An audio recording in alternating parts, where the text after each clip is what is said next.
up now. Go ahead. Are you for your tie? Kaylin Dương, your turn now. Go. 1, 2, 3. Namo Shakyamuni Buddha. Namo Shakyamuni Buddha. Namo Shakyamuni Buddha. Namo Shakyamuni Buddha. Thank you. Go ahead, Kaylin Dương. Tell them how to sit.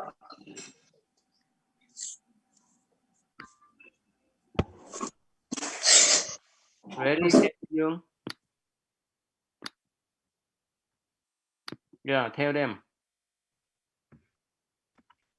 Move the cam down. I will see your face, Kaylin Dương. Move down a little more. Move more. Good. Okay, go ahead. Tell them. Keep your back straight, your neck straight. Close your eyes. Inhale and exhale through the nose. You count 1 and you keep going. If you lose track of counting, you start from 1 and don't chase your monkey mind. Okay, good. Ready? Show them timer. I need to put on the timer. Okay, ready? Yeah.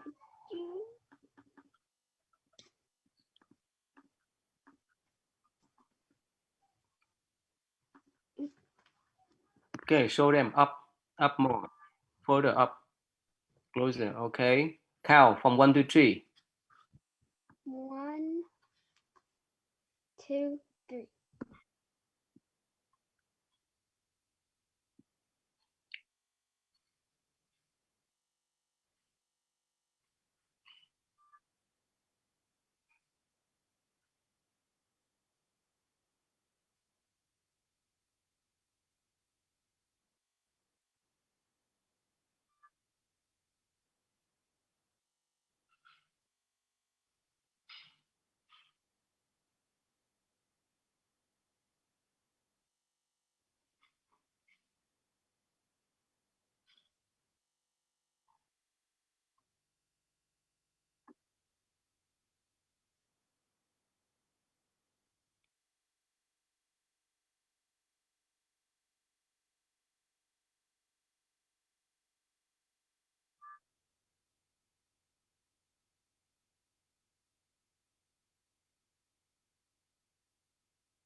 Caitlin Dương, you done?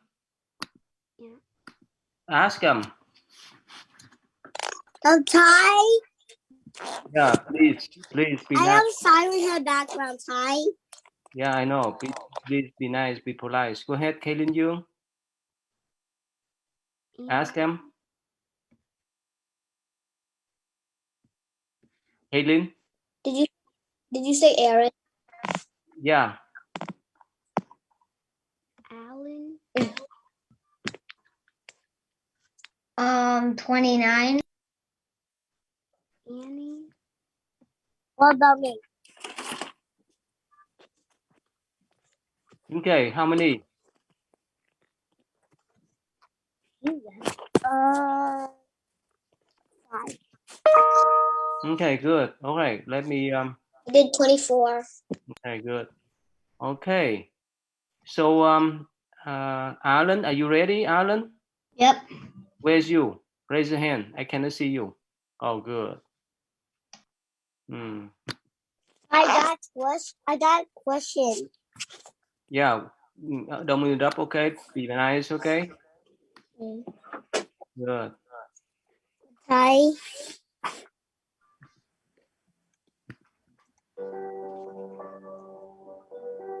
There was a wealthy merchant named Sumana who employed a laborer named Puna.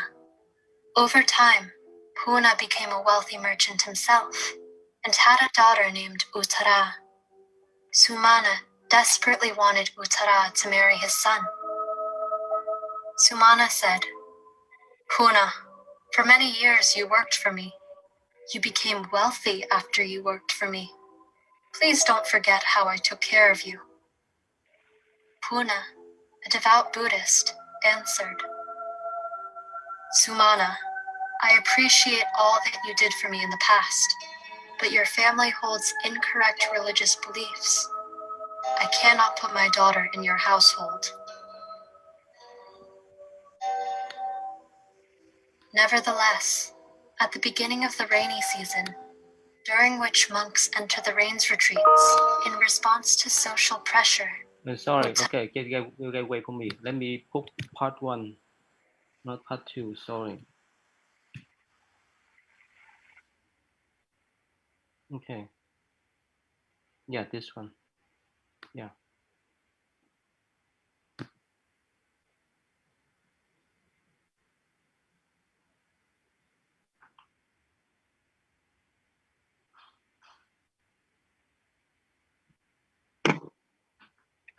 This way, okay?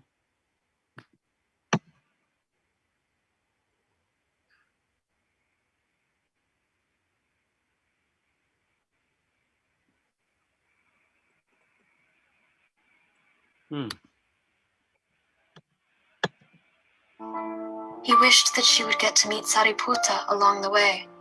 Let me go that back, okay? Puna was a laborer for Sumana, who was a rich man in Sawati. Puna worked very hard, and even when others took breaks and days off, he would diligently continue his work. He felt that working was good because he was doing something valuable with his time. One day, Puna saw the venerable Sariputta walking near the field where he was working. He thought, "How lucky am I that I get to see the Buddha's chief disciple? But alas, I have no food nor items of value to offer." However, Puna was determined to not let this opportunity pass. He invited the Thera, or venerable monk, to sit down, and offered him a toothpick and water to wash his mouth.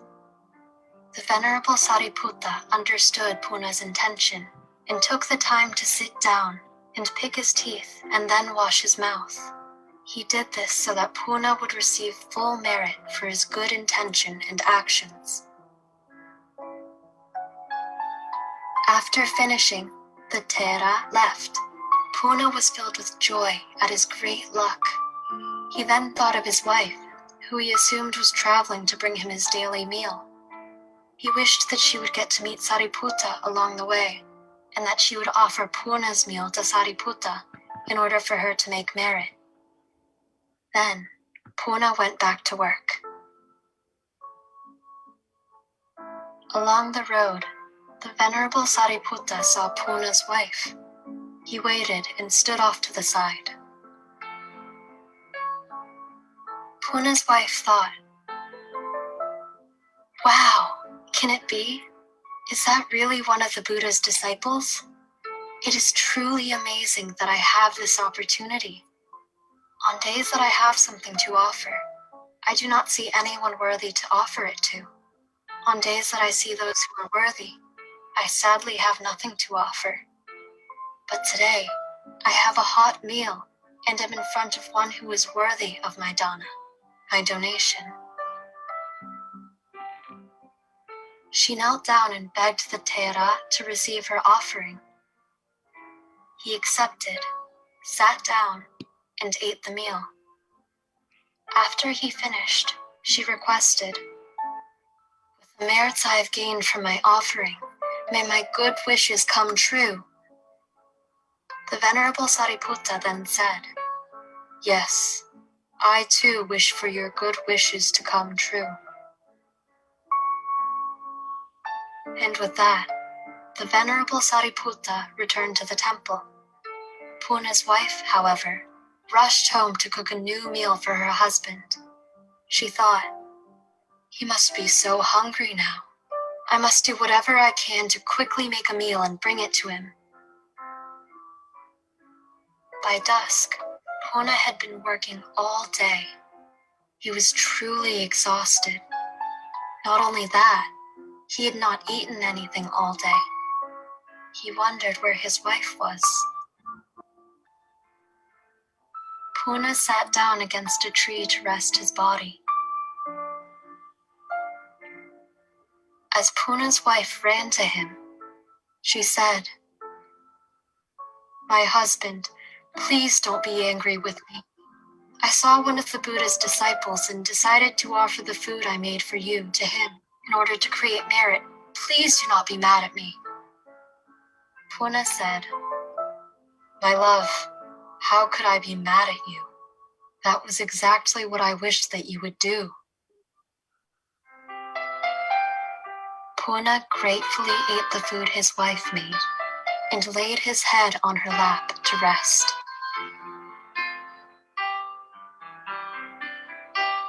Puna's wife looked over into the field and saw a bright light. She asked Puna what it was. He thought he must be exhausted from all the work, because when he looked, he too saw a bright light coming from the center of the field where he had been working all day. When they went over and looked, there was gold all over the ground. Puna and his wife conferred and decided that they were poor people. They did not need this much gold. This much gold would be better in the hands of a king. Puna and his wife gathered a sample of the gold and brought it as an offering to the king. They told him what happened and where the gold was. The king, respecting their offering, sent some soldiers to go gather the gold from the field. As they were gathering the gold, the soldiers said, wow, our king's merit is great. However, when they said that, all the gold in the cart turned to coal. They rushed back and told the king what had happened. He asked them, what did you say before the gold turned to coal? The men said, we were praising your merit. The king thought about it and told them, this time, go back and say, wow, Puna's merit is so great.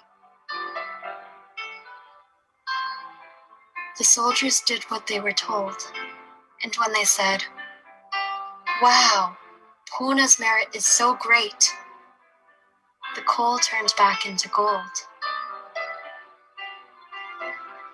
The king decided that it would be improper for him to take the gold that obviously resulted from Puna and his wife's meritorious deeds. He gave them all the gold, and additionally gave them land and a large estate. Puna now became a wealthy man in Savatthi. Puna decided to celebrate his newfound wealth and status by inviting the Buddha and his monks to take their meals at the new house for 7 days. The Buddha accepted, and Puna, his wife, and their young daughter Uttara personally attended to the offerings. At the conclusion of the 7 days of offerings, the Buddha gave a sermon to Puna, his wife, and little Uttara. At the end of the sermon, after internalizing and reflecting on the Buddha's teachings, all three became Sotapannas, stream enterers. Okay, so are you ready, Alan? Go ahead, Alan. What's happened in Ireland? Can you hear Alan? So there's a man, and he works really hard in the field, and he likes working. And every day he works, even when it is break time, and because he thinks working is good and precious time. And then one day when he was working, he saw one of the disciples of Buddha walking past by, and he wanted to do something for that Buddha. No, not that disciple. So he got water in a toothpick, and he gave it to that disciple to clean his the disciple's teeth. And then after that, the disciple the disciple liked that, and he he let all the worker guys wishes be true, and he wished that when his wife could meet the disciple and give the disciple some food, and his wish came true, and she gave him food. And then he let that woman's wish come true. And then when she noticed that she had no food for her husband, so she ran and made food, and then she ran back and said, "Please don't be mad at me." And then he said, she told him what had happened, and he said, "Why would I be mad at you? That was what I was wishing." And then he ate the meal, and then he laid on his wife's lap, and then when it was getting darker, there was a yellow light, and his wife looked at it, and she said, "What is that yellow light?" And the worker guy, he looked and he saw that yellow light, so he went to check it out, and it was a bunch of gold. And then they decided they shouldn't keep it, and they should give it to the king. So they gave a sample for the king, and then the king asked his men to go and get the gold. And whenever they were getting the gold, they said something good about the king, and then the gold just turned to coal. And then they went back and tell the king what happened, and then the king said to say good, the thing is good to the guy who works all day. And they did, and then the coal turned to gold again, and then they bring it to the king, and then the king gave some of it to the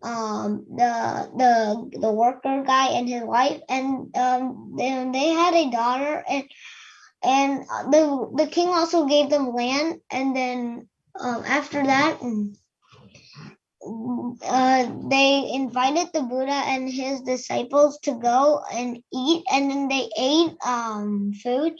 And then after they ate the food, then he said something to the Buddha, and then she like blessed him, and then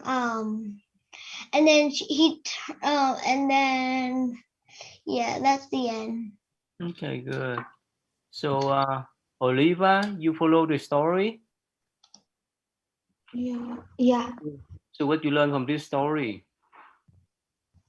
That you should offer stuff to the Buddhas and the Buddha's disciples. Okay. Michelle, turn on the cam, please. Michelle, you learn what you learn, Michelle? If you do something good, then something good will happen to you. Okay, give one example for them to understand. Like in the story, the worker gave offerings to the Buddha's disciples, and that's a good thing. So then he got, and then his wife also did that, and then they both got the gold. Good. Jason, what you learn from this story, Jason?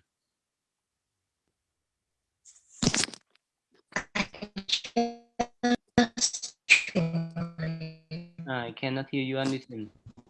Yeah. So Vivian, we cannot hear you anything. Yeah, Vivian Huynh. That's high. Yeah, what you learn, Vivian Huynh? That you shouldn't take credit for other people's actions. Mm-hmm. Can you give them one example? If you do good deed will come back to you. Give one example. Like the man, he did a good deed, and he helped take care of one of the disciples. So in return, he got gold. Mm-hmm. Yeah. Okay. So Anthony, you follow the story, Anthony? No.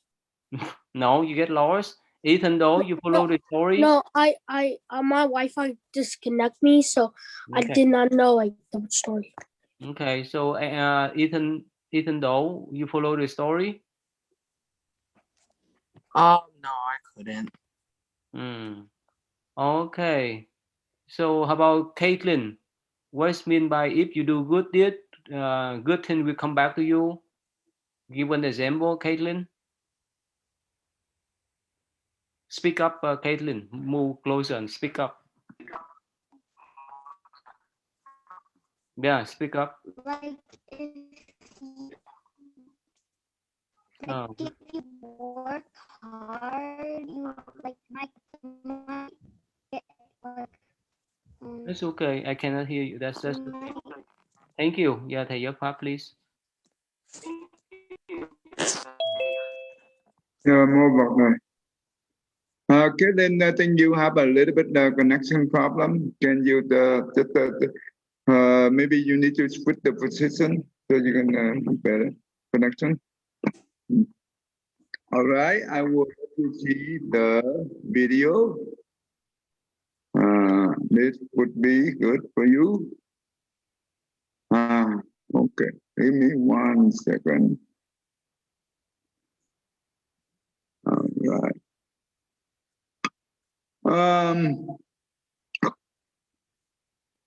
Let's see. Vivian, when are you there, girl? Yeah. Okay. Can you help me to read the subtitle? Okay. Everyone, pay attention to this movie. It's a really good movie, I promise. Maternal love, since ancient time, people have compared. Và cũng có những người con chí hiếu nuôi dưỡng cha mẹ không kể hay. I can't see the subtitle. Hey, I can't see the subtitle.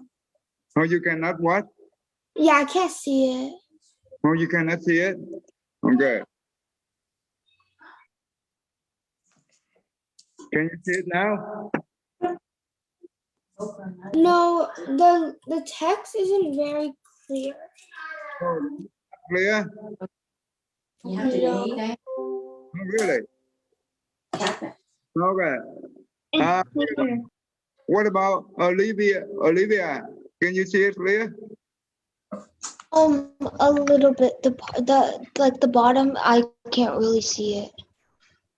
The bottom, you cannot see it. Yeah, come. Okay, let me well. Ra một người con với tấm lòng hiếu I đạo. can see it. Okay. Tổ chức để nhân dân như thế. Okay, go ahead, go.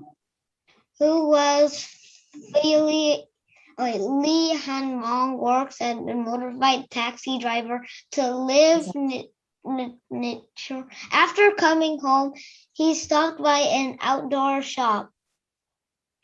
Please sell me a pineapple, 2 fishes, and 2,000 VND of bean sprouts.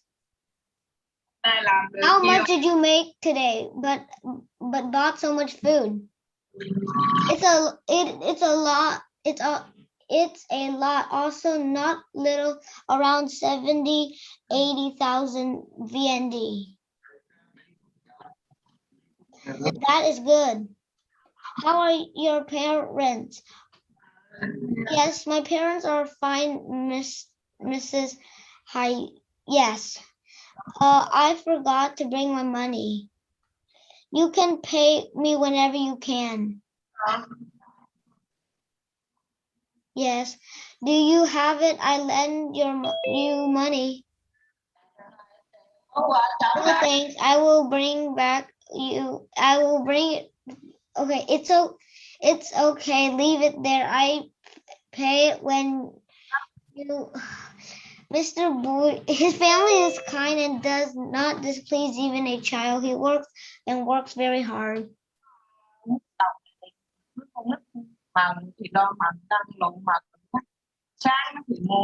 In the morning, he buys food for his home, his mom, I can't see that one. Mother and father. His mother and father. He must feed his mom piece by piece. In the morning, he buys. Oh, there it is. His father can eat by himself. Every day, he wipes or cleans his parents' body before going to work. Còn mà mẹ mất nút rồi lau mảnh rồi. When he gets back from work, he cooks food for his parents. Nấu cơm đút. Đó là câu chuyện mà người dân. It was the people here who spread each other about Lee Than Mong's philia piety and all his incomplete youthful dreams. Và cả giấc mộng thanh xuân chưa trọn vẹn của anh. Every afternoon, to finish his work hired by others, he rushes home. It is a place of deep emotional love and also the driving force in his life. Every afternoon, to finish his work hired by others. Oh, I already read that. Trong cuộc sống của anh. Okay. Dad fell down, took an x-ray picture. The doctor said that my dad's back was injured and his centrum was pushed to vertebrae. My family is too poor, so I could not be able to pay for my father's medical treatment. So he lies down on a wooden floor for 19 years. And my mother had a stroke 2 years ago.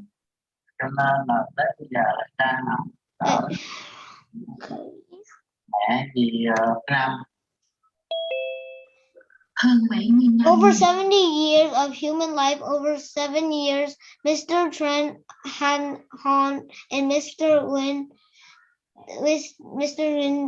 Thi Han Phu mounted their bodies in this wooden floor. Những vị hồng phu gắn thân mình trên chiếc sàn gỗ này, một đứa trẻ. She had a stroke. Her brain was no different as a little child. His dad was still able to recognize, but he was paralyzed. His ears could not be able to hear clearly. The old radio was the only friend. The couple whispered to each other even though they could not be able to hear each other clearly. That is how they spend their time together.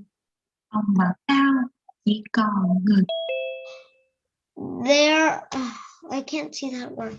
They're happy only their youngest son. Mr. Monk said at first it was a bit difficult to take care of my parents. Now I got used and I know how to take care of them. Whenever I have to go to work early, I will clean my parents' bodies first, before going to work. I come home from work around 11 a.m. and cook food for them. In the morning, I usually buy one small bag of cake around 2,000. At home, there are 3 siblings, but my older sister was already married. My older brother works far and rarely comes home. Okay, good. Okay, tell me what you learned. I learned there's a boy and he like I think he's in his 30s and he takes care of his parents because his dad fell down and injured his back and his mom had a stroke, and he buys food for them and cooks for them, and he feeds his mother, and he wipes his mom and dad's bodies before going to work. Is that easy thing to take care of the parent like that? No. Very tough. But do you need to have a lot of money to take care of your parents? No. Well, what do you need to have in order to take care of your parents? Like love and like patience, because you. Wow, you are very smart. Love and patience. That's correct. All right, thank you. Okay, cô Lan. Okay, tomorrow we will talk more about this. Thank you.